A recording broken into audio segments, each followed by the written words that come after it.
You're listening to an Airwave Media Podcast.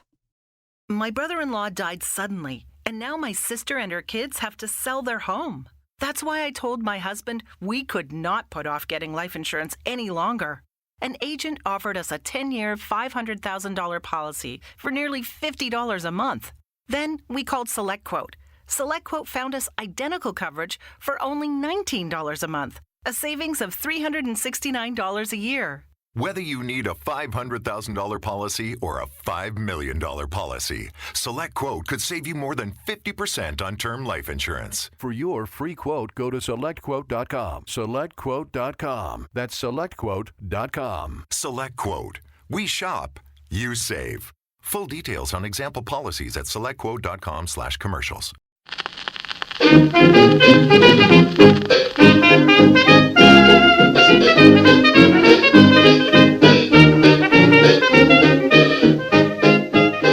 Hi everybody and welcome to Who Did What Now, the history podcast that's not your history class, Bittisodes, the little bits of history that don't quite fit in anywhere else, with me, your host, Katie Charlwood, history harlot and reader of books.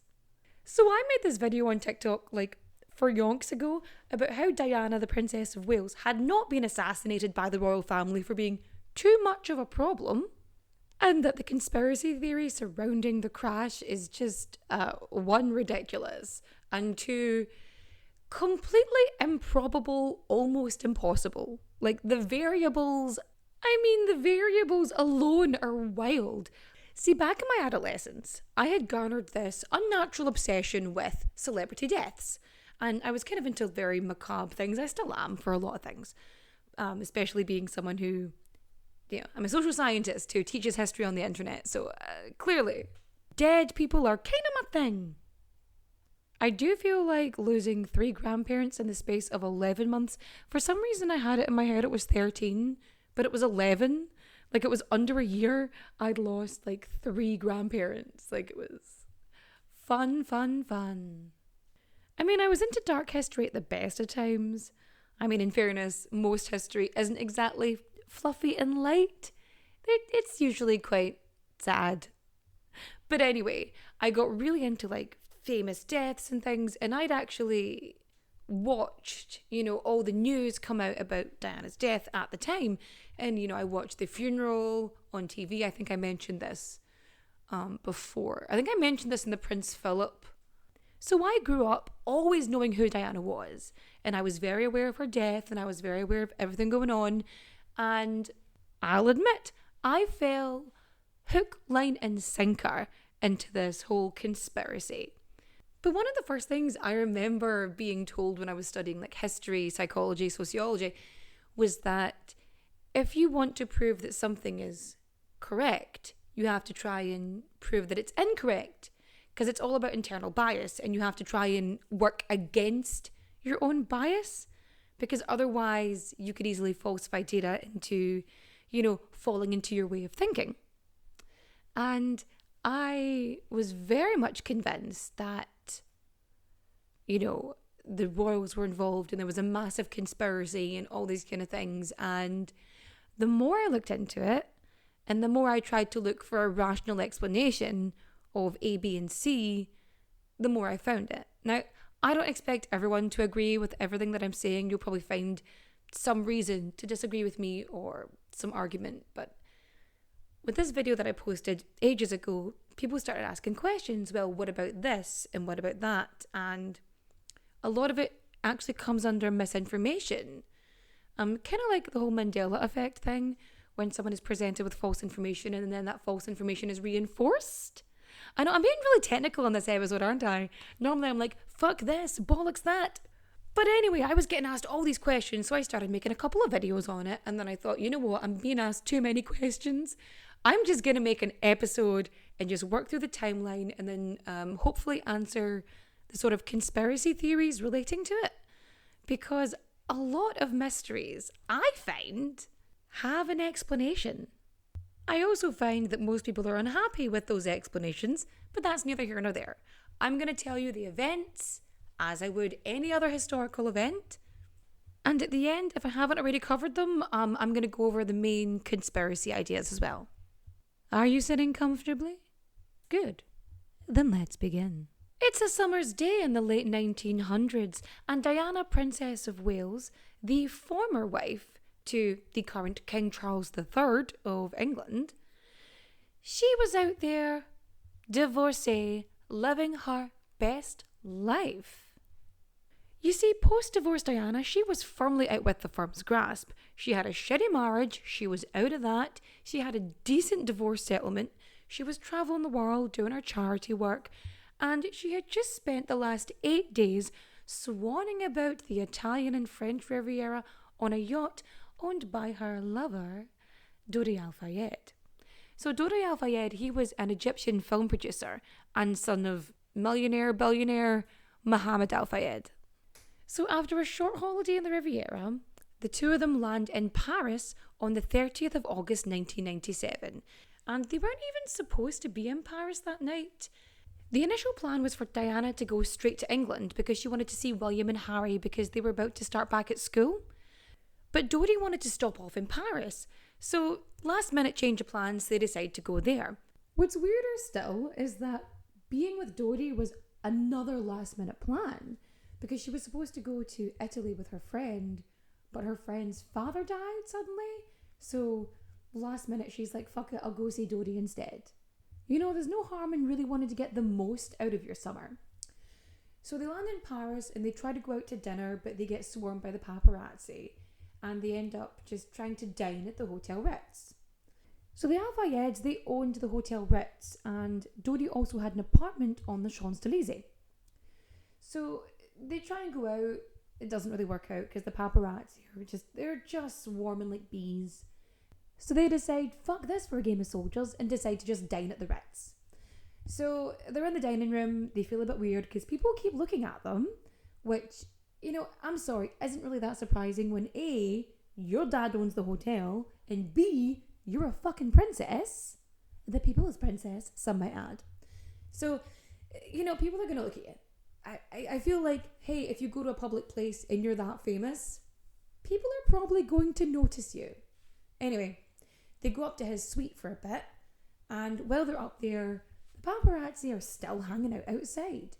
So the head of security of the Hotel Ritz, Enquiries Paul, he is kind of being a dick to the photographers and stuff outside, which in fairness is very much part of his job, and also he's from Paris.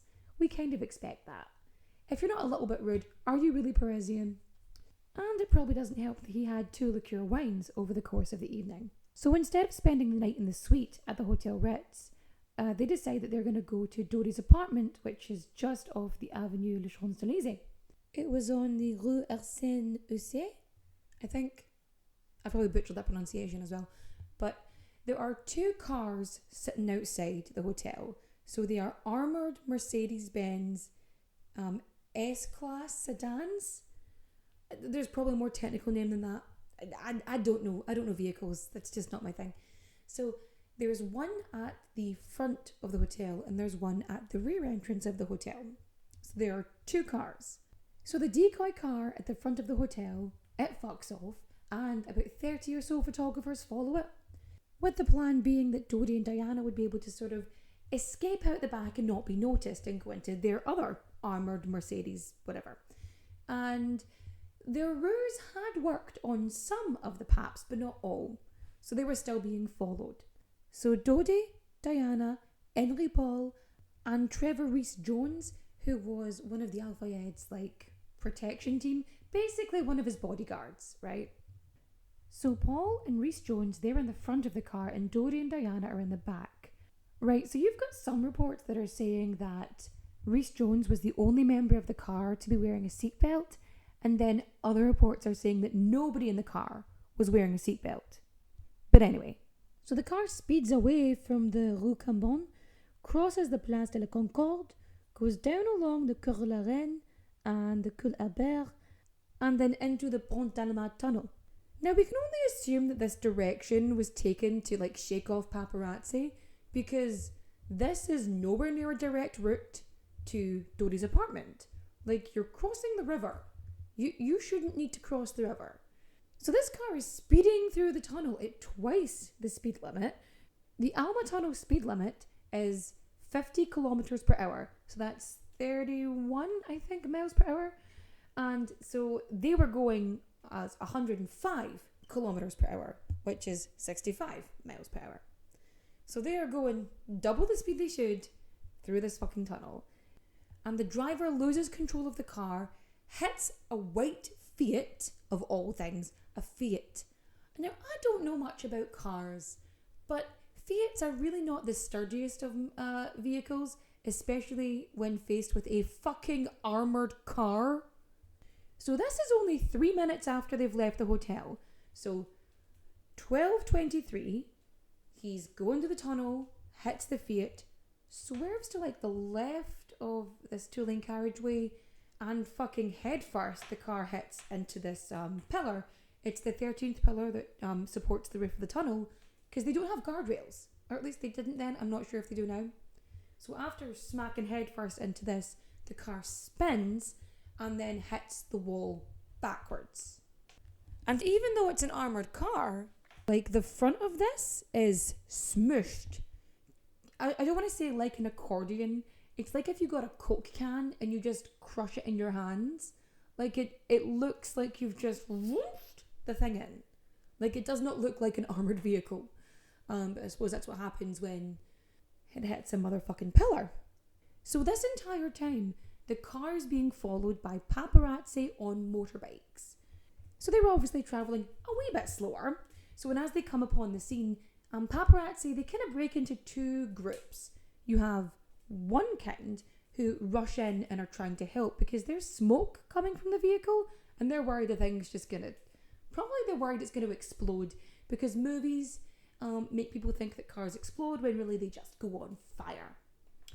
And the other half of, or I'm even not sure if it's half, but another group of the paparazzi just stood there taking photos of the incident, with at least one photographer getting his ass kicked. Like he gets the shit kicked out of him because he's standing there taking photos instead of doing something to help. And I think like 5 photographers end up being arrested that night, all in all.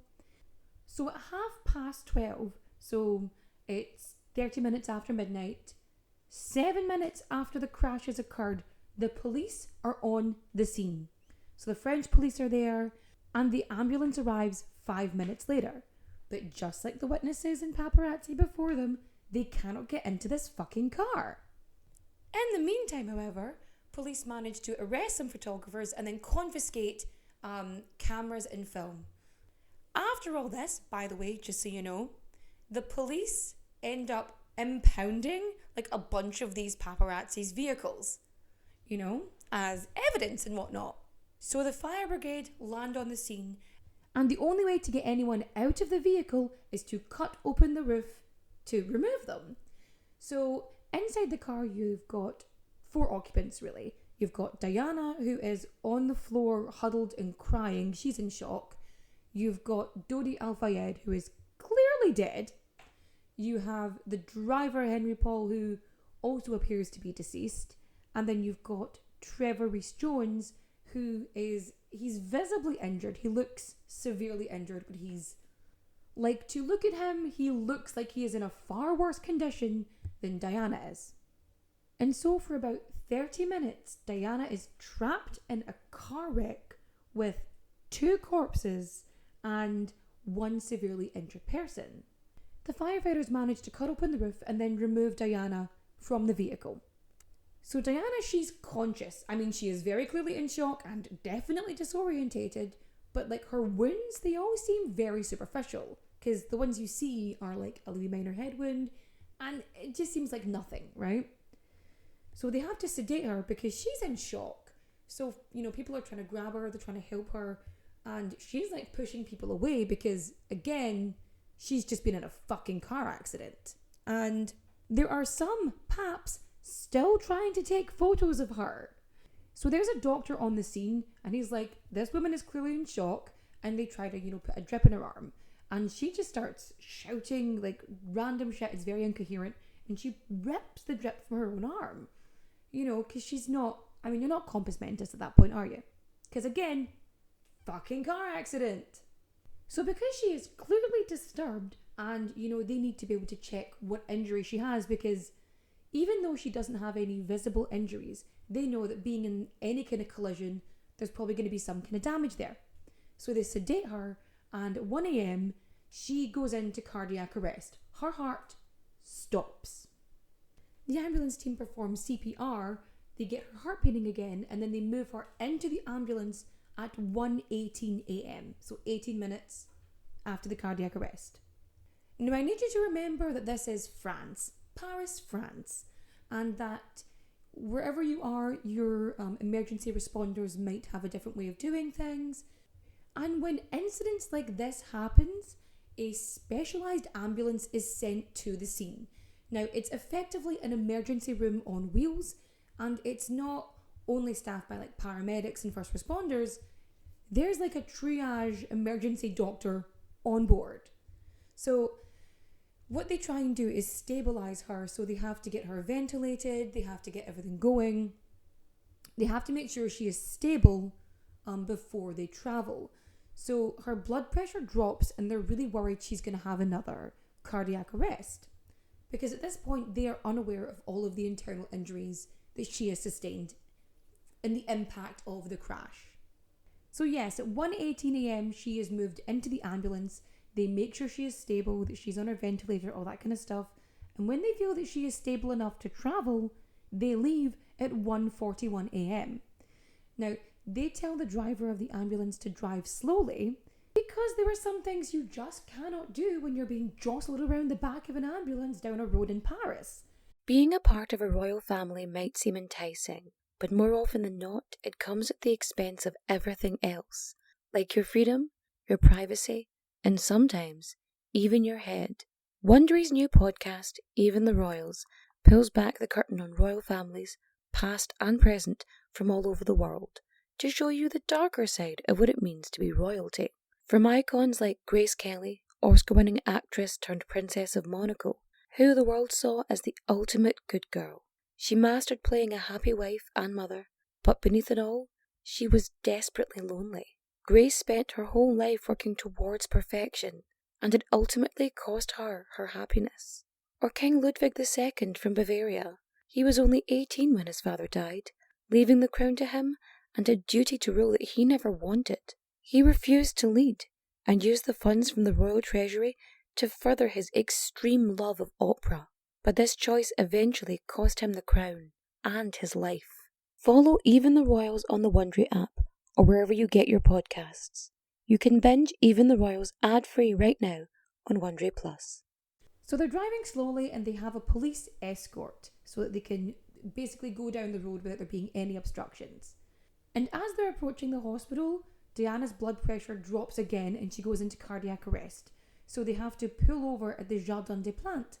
So the ambulance pulls over, and they, after making sure she's stable again, they then continue their journey to the Bittisode hospital. And they arrive at the hospital at 2:06 a.m. And that was 25 minutes. So it took the ambulance 25 minutes to leave the scene, restart her heart, stop on the way, restart her heart, and then get to the hospital. 25 minutes. Now I looked this up on Google Maps, right?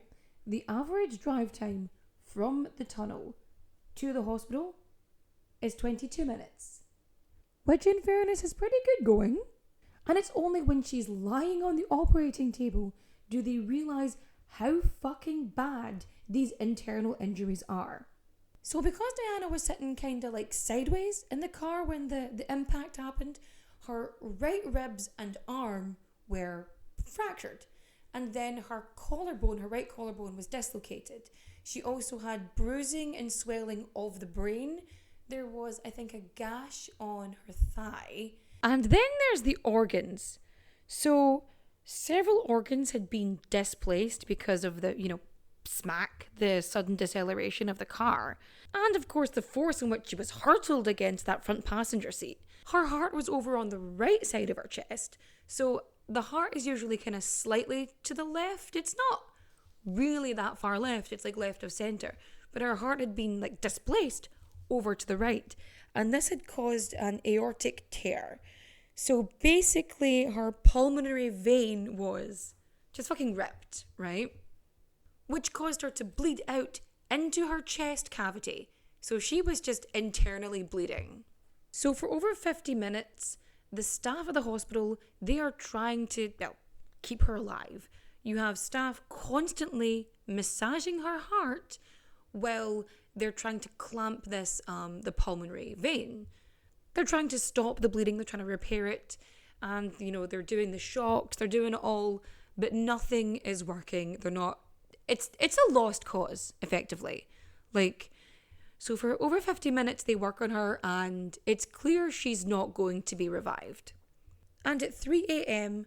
on the 31st of August, 1997, Diana, Princess of Wales, is pronounced dead, with her death being officially announced 3 hours later at a conference outside the hospital.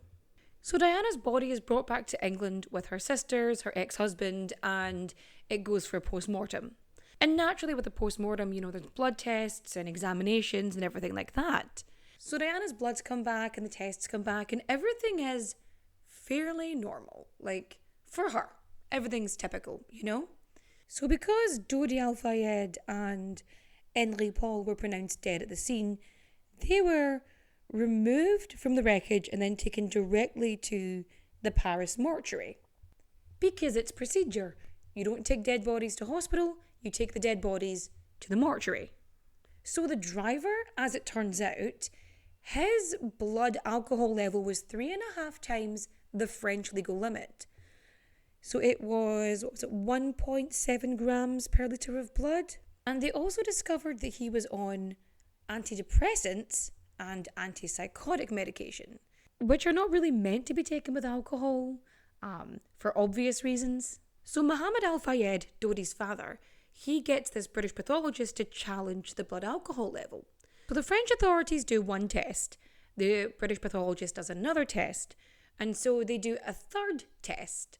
The French authorities, they do a third test where they have to stick a needle into the eyeball of the deceased and they take the vitreous liquid out of the vitreous humour, as opposed to the aqueous humour, which are the only two things I can remember about the eyeball.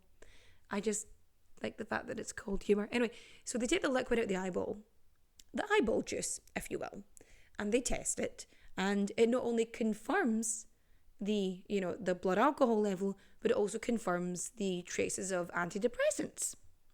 I think the driver had in total at least 5 measures of Ricard, which is this licorice flavoured liqueur, this aperitif. And honestly, that sounds pretty nice, actually. I like licorice, all right? I like licorice. It was also discovered that he had CO2 in his bloodstream. So was it a 12.8% carbon monoxide saturation, if I'm not mistaken? If I remember the number, I'm very proud of myself because numbers and I usually don't get on. Now, this isn't too unusual because smokers in general have about a 10% saturation, and his was 12.8. Now, they think the possibility of it being that little bit higher is because of the sudden impact of the crash. It basically kept the CO2 in his body instead of releasing it out. But even so, he had been smoking these little cigarellos. They're like these wee cigars. I actually think I smoked one of them once back in my teens. Don't smoke. It's bad for you. Your teeth get fucked up. Everything smells. Everything's yellow. Ew. Just ew. And also ick. Now, Dodi's injuries are actually fairly simple compared to everybody else. His ribs basically caved in and pierced his lungs and organs. Like that. That's not that difficult. And then Rhys Jones, he was the only survivor. So Trevor Rhys Jones is the only survivor of the crash. And he has no memory of it. And to be honest, maybe he doesn't want to remember it. Or maybe it's, a trauma response. Or maybe he does remember it, but he just doesn't want to fucking talk about it. Whom's to say? I mean, he did write a book afterwards with a ghostwriter. But that's neither here nor there. So there's this rumour that Rhys Jones has actually lost his tongue in the accident. But It's basically his entire jaw has to get reattached, realigned, refixed, something. His jaw is just fucked up. So it gets put back together, and Mohammed Al Fayed pays for all of his hospital care and treatment, right? But like the injuries to his like mouth and throat and everything were so bad that he actually could only speak in a whisper. So he tended to just kind of whisper things or write things down. Now, he does end up writing his book a few years later, but he says he only did it because, you know, he was getting accused of not doing his job and all this kind of stuff, and he wanted to clear his name and probably wanted to make a wee bit of money on the side. I'm just saying. So there's an investigation and an inquest and then another investigation, and, you know, one country does an investigation and the other country does an investigation. And the results from these inquests, investigations, etc., is that Diana, Princess of Wales, died because a driver under the influence drove into a concrete tunnel at 105 kilometers per hour in a car where no one was wearing a seatbelt. So let's get into conspiracy time. Now, a lot of these actually stem from Mohammed Al Fayed, Dodi's father, and he is very public and very open about it. He's also had like pathologists and inquests and investigations happen. And one of the first things he comes up with is that Diana and Dodi were engaged and that she was pregnant with his child. Now, as part of Operation Paget? I'm not entirely sure of the pronunciation. So because of Mohammed Al Fayed's claims, Diana has to get tested for everything, her body, her blood, everything gets tested. So there is no sign of pregnancy either in her ovary or her womb. She also has no trace of the HCG hormone, which is a hormone that your body produces when you're pregnant, in case you didn't know. It's basically the hormone that is in your pee when you pee on the stick on a pregnancy test. So there's none of that in her body.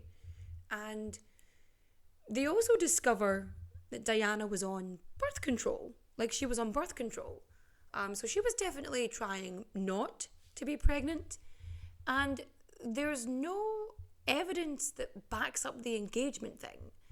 Now, Dodi did purchase a ring for her, but her friends say that it was a friendship ring, that Diana had said it was a friendship ring and was not at all an engagement ring.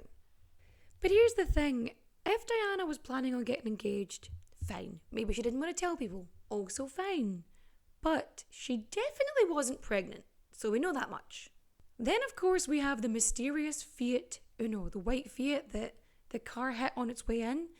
Now, maybe the car didn't have insurance. Maybe the driver was doing something dodgy. Maybe they were scared fucking shitless because they got hit by another car, and you don't really have insurance in certain roads in Paris.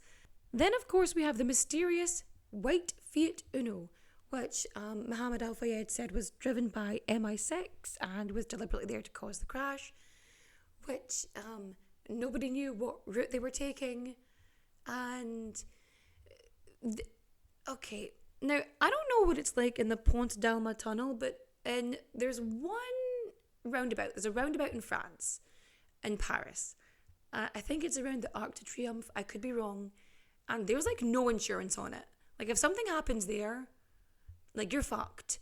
Like, I don't know if you've ever driven through Paris or been a passenger through Paris. It's fucking terrifying. If you can do it, good for you. It scares me shitless. And like, there's a fucking ton of reasons why a car wouldn't stop after being hit by another car. Insurance, doing something dodgy at that time of night. Somebody could have been out having an affair with somebody and travelling in. You know what I mean? There could have been any fucking number of reasons. But somebody could have stole their parents' car, you know, and been like, fuck. Now, I can't fully explain the existence of the Fiat Uno or where it went, but first of all, if I'm going after an armoured car, I think a Fiat Uno is more likely to turn into an accordion than, say, something stronger. Also, the car that Diana was in wasn't even supposed to be going in that direction. So the fact that a car would be coming towards it when it's going a completely different route than it should be on doesn't really make sense. Like, it doesn't add up. But if you want to obsess over Fiat Uno, you can obsess over Fiat Uno, just whatever. Oh, I have a helper for this one. So one of the things was... CCTV. That's right, CCTV. So one of the questions was, why did none of these cameras pick up... Okay, no problem. Why did none of these cameras pick up the car as it travelled from the hotel to the crash site? So they picked the 10 cameras along the route that they thought would have seen something. But these cameras were owned by individual businesses, not by the city of Paris. So the cameras were pointed at the entrances of their buildings, which is why they didn't pick up, the car along the road. Now, there was a camera which could have seen something at the entrance to the Pont tunnel, but it was turned off. Traffic monitoring camera was run by the Compagnie de Circulation Urbaine de Paris. Paris Urban Traffic Unit. And their department that ran it closed down at 11 p.m. every single night. So that camera just wasn't on after 11 p.m. It wasn't monitored, there was no recordings. And this was typical of the time. Like, it was the same for every camera in that tunnel ran by the Paris traffic unit. So Mohammed Al-Fayed, he was really pushing a lot of these sort of conspiracy theories. Although to him, I don't think they were a conspiracy. To me, it just seems like a grieving dad who's lost his son. He was so sad. And he's really been pushing this idea that MI6 was charged by the royal family to get rid of Diana and Dodi. Well, Dodi was more by extension. Collateral damage, if you will. But the royal family doing this doesn't really make any sense.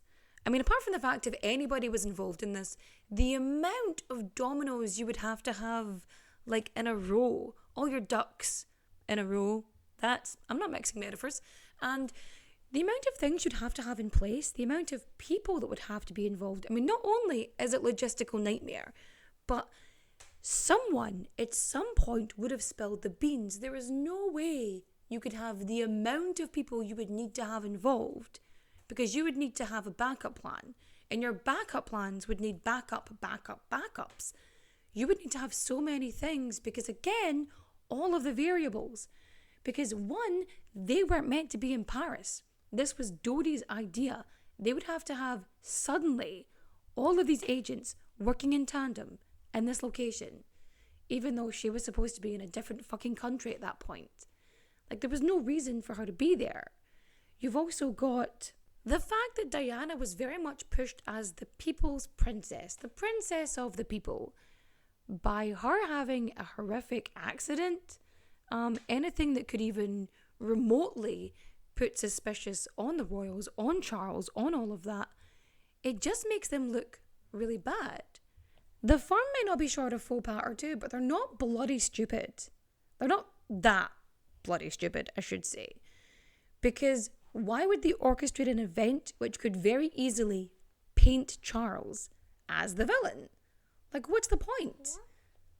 Diana's premature death, especially something that was in that kind of spectacle, that was always going to put the focus and the blame back on Charles and, again, turn him into the bad guy. Not that he was the best guy. Now, to me, there is a wee bit of a difference between a really awful, crappy, cheating husband and a stone cold killer. That's right, baby. That's right.